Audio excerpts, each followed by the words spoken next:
आप भी BSc nursing first year में हैं और क्लिनिकल असाइनमेंट और लॉगबुक को लेकर टेंशन में हैं कि क्या रिक्वायरमेंट्स होती हैं और इनको कैसे फिल करते हैं। तो आज की इस वीडियो में हम इन्हीं सारे टॉपिक पे बात करने वाले हैं। अगर आप भी जानना चाहते हैं कि कैसे इनको फुलफिल करना है तो पूरा वीडियो एंड तक देखिएगा।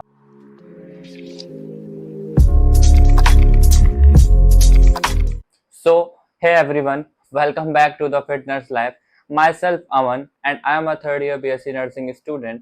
So, चलिए शुरू करते हैं। इस वीडियो में हम बात करेंगे कि क्या क्या क्लिनिकल असाइनमेंट आपको नर्सिंग फर्स्ट ईयर में मिलेंगे और क्या कैसे लॉगबुक फिल करते हैं। तो इस वीडियो में इन दो टॉपिक पर हम बात करेंगे। सबसे पहले अगर हम बात करें कि क्लिनिकल असाइनमेंट्स होते क्या हैं, तो बेसिकली क्लिनिकल असाइनमेंट आपका एक प्रैक्टिकल पार्ट जो हॉस्पिटल में जब आपकी क्लिनिकल पोस्टिंग लगती है, मैंने इसके ऊपर एक डेडिकेटेड वीडियो बना रखा है, आप उसको जाकर देखिएगा। तो जो क्लिनिकल पोस्टिंग आपकी लगती हैं तो आपने जो भी वहाँ पर सीखा उसके ऊपर आपको टीचर्स असाइनमेंट देते हैं, जो कि नर्सिंग फाउंडेशन आपका फर्स्ट ईयर में सब्जेक्ट रहता है सेमेस्टर 1 और सेमेस्टर 2 में।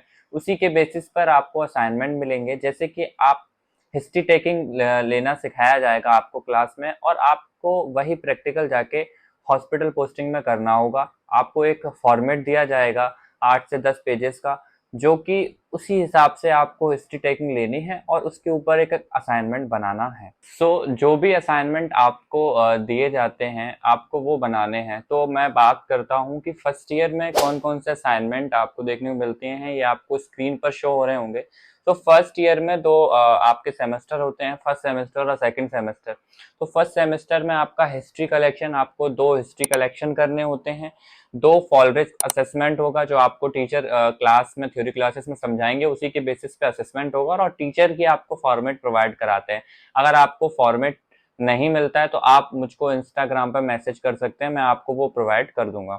एंड नेक्स्ट अगर हम बात करें, एक आपको इंडिविजुअल टीचिंग होती है, जो आपको एक कोई टॉपिक दे दिया जाएगा आपकी नर्सिंग फाउंडेशन से और आपको वो क्लास में टीच करना पड़ेगा, आपको पढ़ाना पड़ेगा स्टूडेंट्स में, और उसके बेसिस पे आपके इंटरनल मार्क्स होते हैं। और अगर हम बात करें सेकंड सेमेस्टर में, हिस्ट्री कलेक्शन आप 2 असाइनमेंट इसके ऊपर रहेंगे। देन फिजिकल एग्जामिनेशन आपका नर्सिंग फाउंडेशन का पार्ट है, इसके ऊपर 2 असाइनमेंट रहेंगे। एंड देन नर्सिंग प्रोसेस, मतलब इसके ऊपर आपको एनसीपी बनानी होती है, नर्सिंग केयर प्लान। आप जब सेकंड सेमेस्टर में आएंगे तब आपको ये समझ में आएगा। तो इसके ऊपर आपको 5 एनसीपी बनानी होंगी।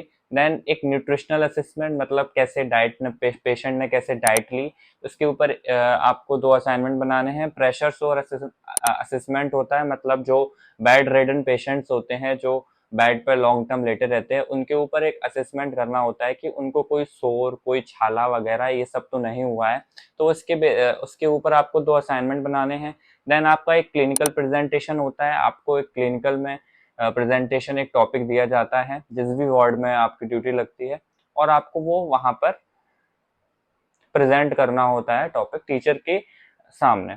And then lab value interpretation है, मतलब जो सीबीसी और ये रिपोर्ट्स जितनी भी होती हैं इनका इंटरप्रिटेशन करना सिखाया जाएगा, इसके ऊपर आपको असाइनमेंट बनाना है एज इट इज।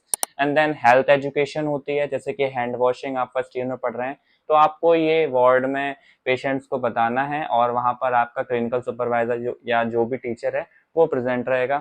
एंड एक असाइनमेंट रहता है जीसीएस स्केल के ऊपर सेकंड सेमेस्टर में। तो ये सारे असाइनमेंट जनरल असाइनमेंट हैं जो ऑलमोस्ट सारे कॉलेजेस में फॉलो होते हैं। तो जो भी मैंने सारे असाइनमेंट्स आपको बताए, ये सारे आपको फर्स्ट सेमेस्टर और सेकंड सेमेस्टर के संभाल के रखने हैं। आपका एक इंटरनल प्रैक्टिकल होगा फर्स्ट सेमेस्टर में और वाइवा होगा जो इंटरनल फैकल्टी लेगी। एंड नेक्स्ट जो आपका एक एक्सटर्नल एग्जामिनर आएगा आपकी जो भी यूनिवर्सिटी है उनकी तरफ से, और आपके कॉलेज में एक एक्सटर्नल एग्जामिनर आपका सेकंड सेमेस्टर यानी फर्स्ट ईयर के एंड में आता है, जिसमें फर्स्ट सेमेस्टर और सेकंड सेमेस्टर के जो भी असाइनमेंट है आपको उसके ऊपर एक फाइल बनानी होती है, कुछ इस तरह का उसका फ्रंट पेज रहेगा और इस पे आपके प्रिंसिपल जो भी हैं और एक्सटर्नल फैकल्टी के सिग्नेचर होते हैं।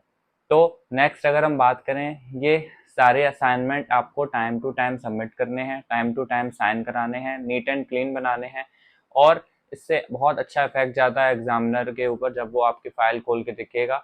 तो इससे आपके जो इंटरनल मार्क्स हैं बढ़ने के चांसेस रहते हैं। क्या होती है, जो बेसिकली लॉग बुक होती है वो आपका क्या होता है कि आपका एक रिकॉर्ड बुक होता है आपने कैसे प्रोसीजर किए, तो वो उसकी डेट आपको डालनी होती है कि आपने इस दिन को किया, आपने थ्योरी में कब सीखा, वो डेट आपको मेंशन करनी है। आपको बस यही लॉगबुक में मेंशन करना है फ्रॉम फर्स्ट सेमेस्टर से लेके 8 सेमेस्टर तक।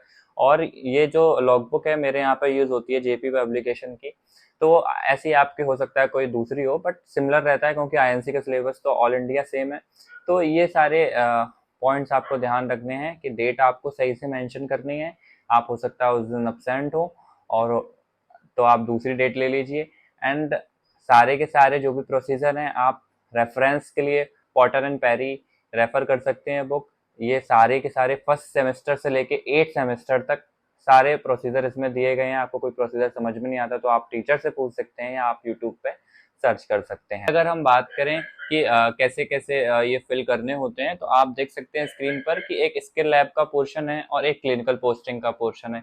स्किल लैब मतलब आपको ये थ्योरेटिकली आपको पहले एक बार डेमोस्ट्रेट किया गया, आपने फिर एक बार रीडेमोस्ट्रेट करके दिखाया, एंड देन इसके बाद क्लिनिकल पोस्टिंग में आपने पहले ऑब्जर्व किया, देन उसके बाद असिस्ट किया, एंड देन उसके बाद आपने परफॉर्म किया। तो इसके आपको सिग्नेचर कराने हैं।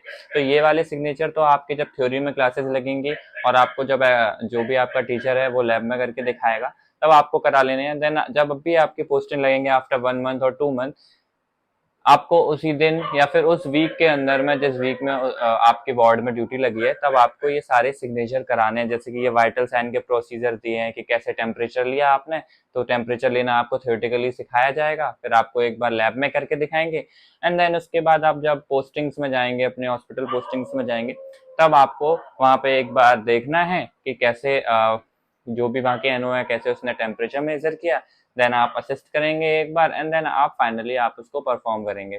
तो इसके आपको सिग्नेचर लेने होते हैं। जैसा कि आप इसमें देख पा रहे हैं कि इसमें डेट के हिसाब से है, तो आपको डेट का बड़ा ध्यान रखना है कि आप हो सकता है उस दिन अब्सेंट हो और आपने वो डेट डाल दी, और हो सकता है कि बाई चांस आपके कोऑर्डिनेटर ने या फिर एग्जामिनर ने पकड़ लिया कि आप उस दिन अब्सेंट थे, रजिस्टर मंगा लिया, तो हो सकता है कि इसका बड़ा बैड इम्पैक्ट जाए। इसलिए अगर आप किसी भी दिन अब्सेंट होते हैं तो उसकी डेट जाकर ले लीजिए अपने जो भी टीचर हैं कि आप सर हमको दूसरी डेट दे दीजिए, मैं उस दिन अब्सेंट था, तो आपको वो दूसरी डेट दे देंगे कि हाँ ये डेट आप डाल दीजिए, ये ठीक रहेगी।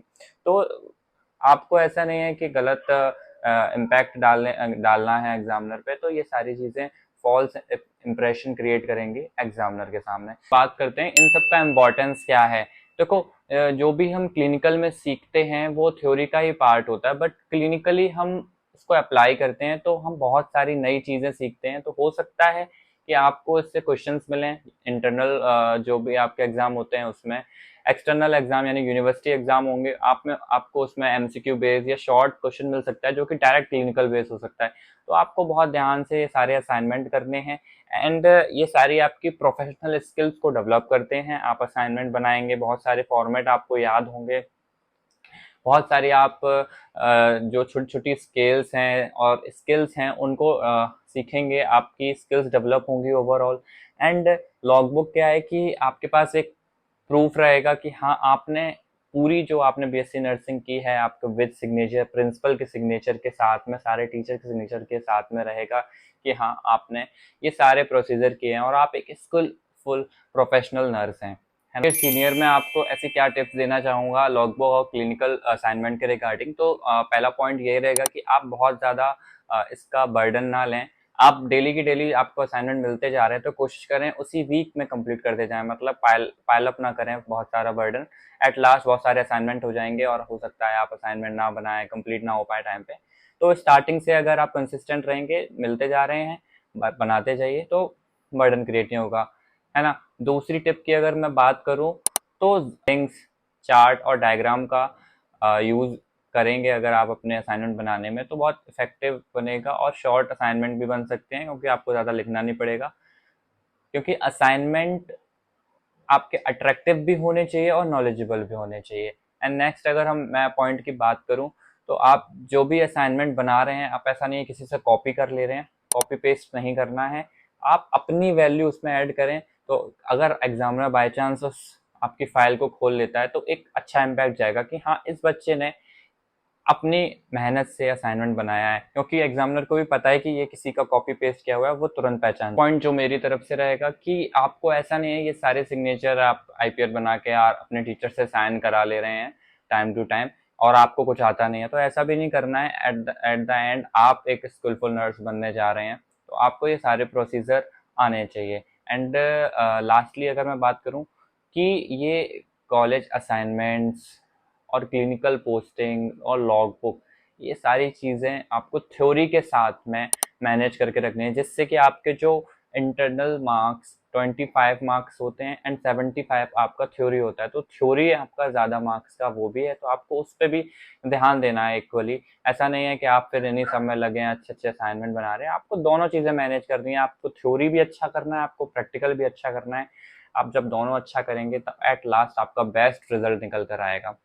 Thank you very much. अगर आपको इसके रिगार्डिंग और भी कोई क्वेरी हो कि कैसे असाइनमेंट का फॉर्मेट बनाना है या फिर कैसे असाइनमेंट इफेक्टिव बनाएं, या आपको आगे किस चीज़ पे वीडियो चाहिए फर्स्ट ईयर के लिए रिगार्डिंग, मैं उस पर वीडियो बनाने का पूरा ट्राई करूँ।